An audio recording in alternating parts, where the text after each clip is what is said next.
like to introduce Lt General Neeraj Varshney.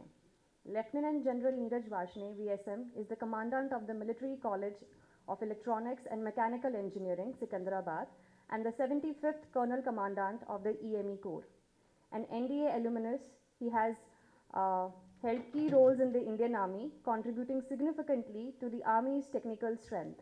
He has completed advanced military training, including at DSSC and the Army War College, and holds 5 master's degrees in distinct fields. Known for his focus on training and modernization, he continues to strengthen the Army's technical edge. It is my privilege to invite General Varshney to deliver the keynote address and share his invaluable insights. Sir.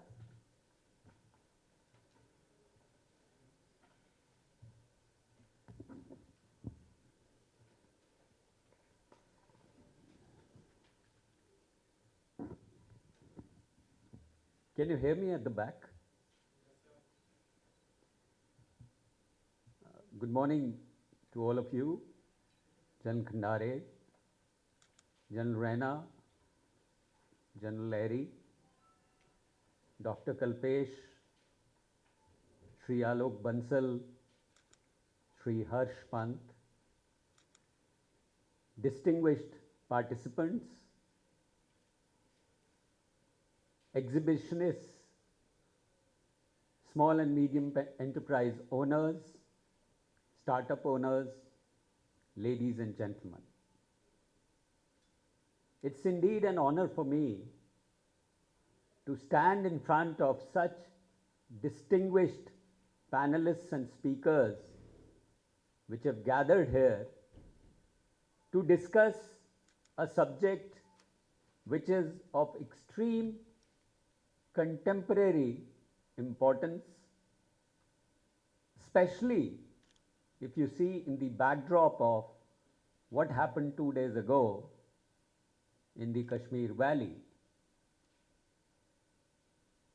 The topic of global security dynamics and defense innovation, I think we couldn't have had a better opportunity to talk and discuss about this topic as we are going to do today.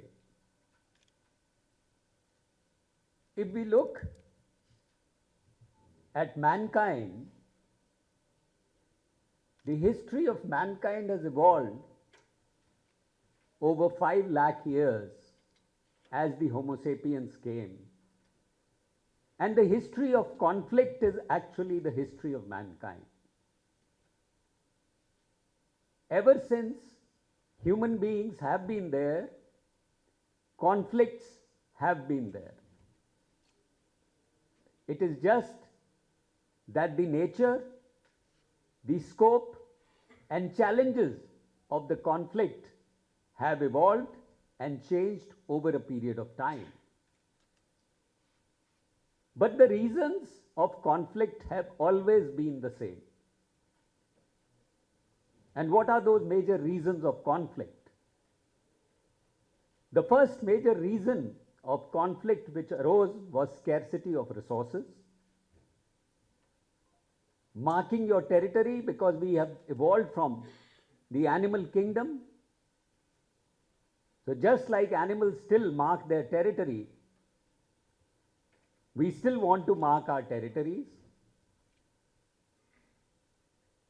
We have reasons of ego and vanity where conflicts happen.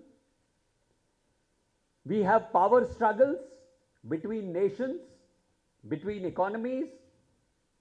We have social or ideological differences because of which conflicts occur. Sometimes we have common and strategic interests which lead to conflicts.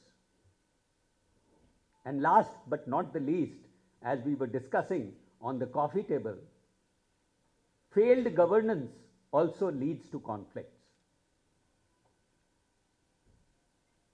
If these are the reasons of the conflicts, what is the dynamic part which we are going to talk about conflict? And dynamism is nothing but a constant change. So the shape of conflict is changing, and what is driving that change is technology. over centuries, what has driven change in conflict or the methodology of conflict is what weaponry or what technology was available to the opposing forces. And that technology has set the stage for the dominance of a particular nation or a particular community in a conflict.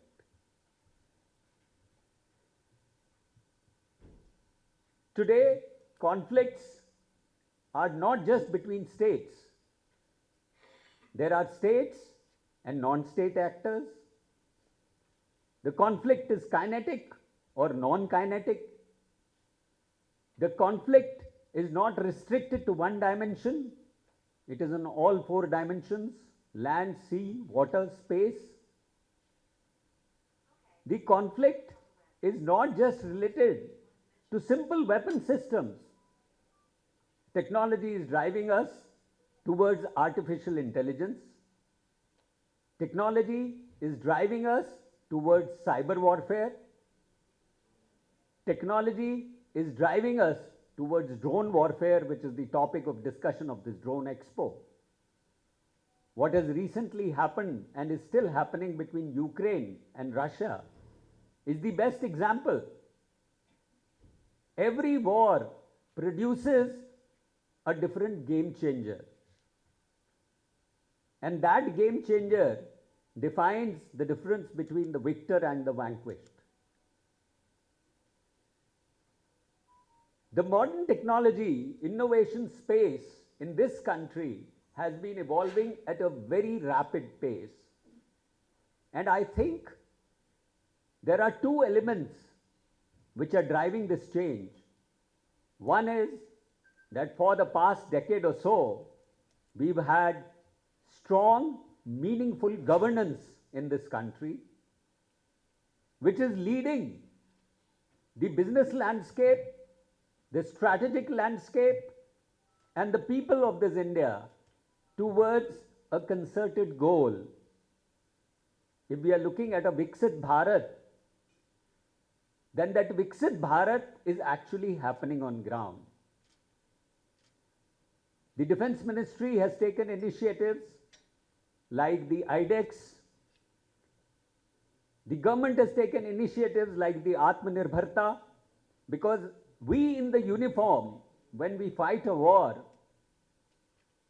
or protect the nation's interests, what are we looking at?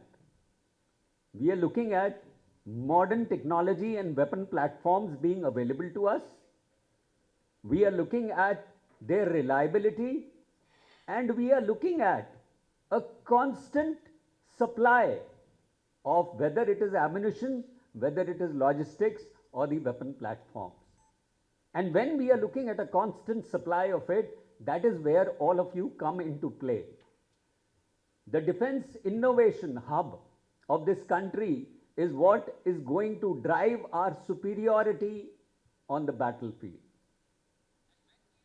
If the soldier knows that there is no worry about the ammunition supply which is going to come, and it is not going to come from a foreign country, but it is going to happen in this country, that assurance if the soldier has, he will win every battle for you. The country counts upon this innovation which is happening in the small and medium enterprises, the startups. Yesterday, I was on a video conference with Director IIT Chennai, and we were discussing some defense-related projects.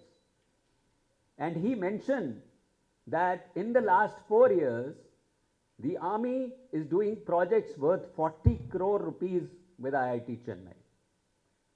And what are we looking at?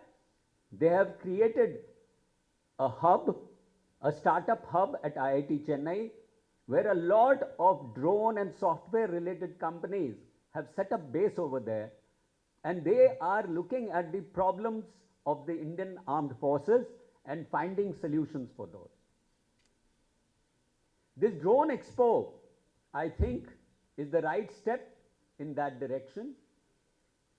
And over the course of today, tomorrow, and the sessions which are planned over here,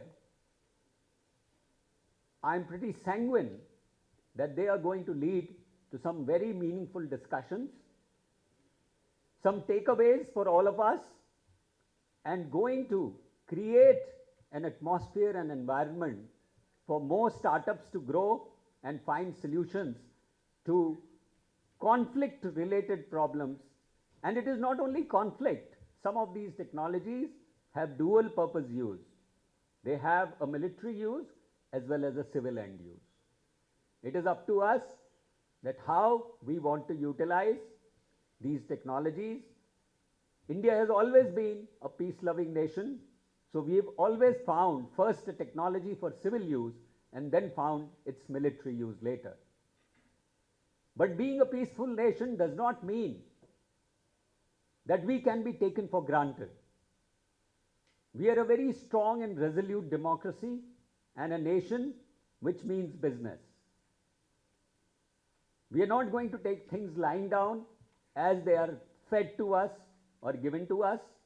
We will protect the boundaries of this country and we will remain resolute in doing the good for the nation and being part of this society.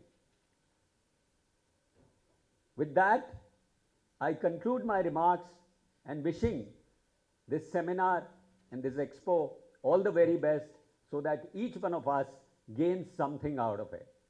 Thank you and Jai Hind.